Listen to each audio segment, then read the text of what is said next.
One of the things that we're continuing to do is to spotlight Virginia films, and we'll continue our Virginia Filmmakers Showcase, but highlighted and standing completely on their own because of the high quality this year are going to be a reprise of some films that are screened here recently in Charlottesville, but were highlighted at the South by Southwest Film Festival. That includes the Parking Lot movie and World Peace and other achievements, fourth grade achievements.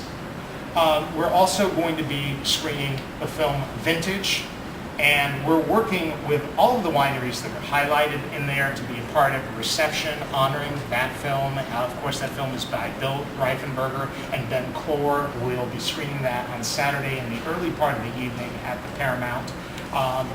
Part of the governor's initiative is a focus on wine and on film, and I think that this is a perfect marriage for us. We're going to have a panel of winemakers and the Virginia Secretary of Agriculture to discuss this film immediately following, so we're excited to be presenting that as well. And also Paul Wagner's new documentary, Thoroughbred, as well, is a focus on Virginia film. We will show a lot of other Virginia films during the festival as well. And one of the things during the call for entries that we ran this year, we tripled our call for entries this year. We went from 110 last year to over 322 films that were submitted. There's a lot of high quality films from the state, which is very exciting, I think, for the future of the state and the Virginia Film Festival as well.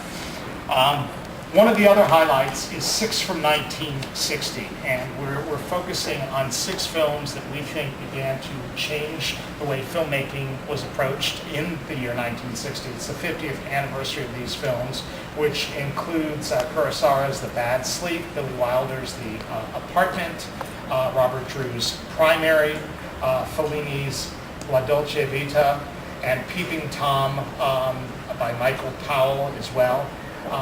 We're highlighting these films during the festival. We think it's an important look at a very important part of cinema history, and it's something that we think people will be very interested in. We also have a sidebar this year on sustainability, and we have a number of films that we're partnering with the UVA Food Collaborative. We're going to be focusing on food, which is a very hot topic after a lot of things that have happened in the past year with salmonella and eggs and the presentation of food, and on sustainability and green living in general, which I think is something that's certainly important to this region and this community, and we've shown a commitment to that in this region as well. I'm particularly proud of the foreign film lineup, which I'll share with you. We have from Brazil, Only When I Dance; from Czechoslovakia, Kawasaki's Rose; we have from Denmark an incredible film called Applause; from France, a wonderful film called White Material; from Germany, Everyone Else, and an incredible documentary that I saw at the Tribeca Film Festival called Keep Surfing, about, go figure, surfing the Rhine River. A wonderful film from Hong Kong, Hot Summer Days, and from Poland, a film called All That I Love. There's other foreign films as well, but I think these are highlights of the festival. Last year we established a tradition with True Blood by screening a credible television series and having Alan Ball, the creator, writer, producer of that series. And this year we're going to be focusing on the Emmy Award-winning Breaking Bad, and the creator, producer, Vince Gilligan will be in to do a live commentary on that as well. Family Day returns. Last year we reached over 3,500 children with incredible programming. This year, during the day, we're going to be screening Freedom Riders with that panel that I mentioned earlier with Professor Sabato and some of the original Freedom Riders, and Stanley Nelson at the Martin Luther King Performing Arts Center at the high school. We already have over 900 students that are committed to attend, which is, last year we had 450 high school students, so we've already doubled the amount of students that we'll reach. They'll participate in that panel afterwards, and then we're reprising that screening for the general public later in the afternoon. Family Day, we'll have an outdoor festival with all sorts of live performances, recreation of a red carpet for children to attend. We're going to have the screening of Beauty and the Beast with Paige O'Hara. And then we have a new film, Louder Than a Bomb, that actually came in through our call for entries, which is a powerful and inspirational story of 4 inner-city Chicago high school teams preparing for the world's largest youth poetry slam. So we're excited about that. We think it'll send a very positive message to kids out there and their families as well. Of course, Adrenaline Project returns. It's always a beloved part of the film festival, and that will be on Friday night at 10 o'clock and a reprise screening Sunday morning at the Regal.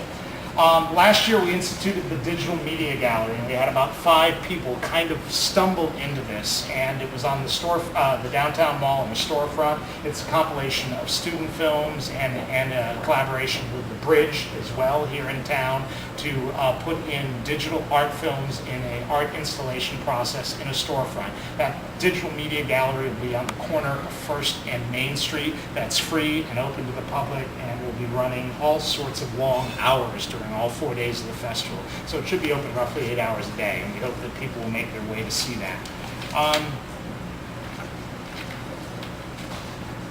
I'm really excited about the fact that we have over 400 films. We have just 4 days. It's aggressive programming. I feel like a kid in a candy store this year with the incredible array, the diversity, the cultural gift that we're able to bring to the community. I want people to have to make tough choices out there. I want them to be, darn, I really wanted to go that film, but this one's now, and I have to see this film. I want more than anything people to discover films. We'll have highlights during the festival. We'll have name talent. People will be excited to listen to Bogdanovich or Guillermo del Toro or some of the other great guests that we have. But I hope they're going to think about, boy, can I find that gem in this year's festival? And I think that more than anything is where the Virginia Film Festival is going to move forward in the years to come, is bringing everybody into that process and have everybody discover that gem. So we hope that everybody will come out. We invite the entire community to attend. We have a lot of free screenings as well that are open to the public. For instance, the Breaking Bad is free. All the Family Day offerings are free. And I feel that's very, very important that the festival always deliver a number of free opportunities. In fact, one of the best moments of the film festival for me last year was a woman who came up to me during the Locked Out, the Fall of Massive Resistance, and she was seeing it, and she said, you know, I've lived here 20 years, I've never been to the Virginia Film Festival, and I've been to 3 screenings today, and she said, thank you for making some of the things affordable and so many of the things free.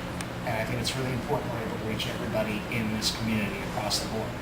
That being said, we have to survive, we have to make money, so I don't apologize for what we do charge, but again, we ask everybody to come out and support the film festival, and I'd be happy to take any questions from anybody right now. The number of venues, you mentioned having things at Charlottesville High School. Obviously, you'll still do things at the Newcomb Hall Theater, yes, Stratford, Newcomb, Regal Theater here. Where else? Are there any new venues? Well, there are a couple. Wes, we're screening in the library. Is that There are a correct? couple free screenings on the UVA grounds in the small Special Collections Library and Clark Hall Auditorium. And there's a screening of the murals of Lincoln Perry. In Old Cabell Hall, Part of because the that's where they UVA are. Family Day weekend. Yes. But by and large, we're screening, most of our program will be at Paramount, Vinegar Hill, 2 theaters at the downtown mall, Regals, and Newcomb and Culberth on the grounds of the university. As well Pardon as me? well as the CH. Yes, as well. And some of the other things this year is we're opening a festival headquarters and box office in the Main Street Arena, formerly the Charlottesville Ice Park as well. So we'll be open for business there. You'll be able to go down and get tickets all during the festival there, or you can get them at our box office in Culberth as well. So the idea, again, was to make this much more accessible to the community. We found it was sometimes challenging for people to run down to Culberth and then back to the theaters, and it wasn't as audience-friendly as we thought it should be. So that's part of our goal moving forward as well. I just want to clarify that Freedom Riders is actually on Friday. You spoke about it after Family Day. I want to make sure. Oh yeah, okay. I'm sorry. Yeah. The other thing is it's 100 films over 4 days. At one point, I think you said 400 films, and I thought there were 300. I didn't know that. Did I say 400 films? No, it's 100 over 4 days. Sorry. Are there any other questions for anybody? I think the last thing that I want to share with you is if we were in a play right now, this would be the first act. There's more to come. I fully expect that we're going to be adding more people to this. It was an interesting year in terms of the sort of mad dash to lock the program and the fact that we're so aggressive. There's some interesting schedules out there. I think there's some things that are about to break, so stay tuned. Thank you very much.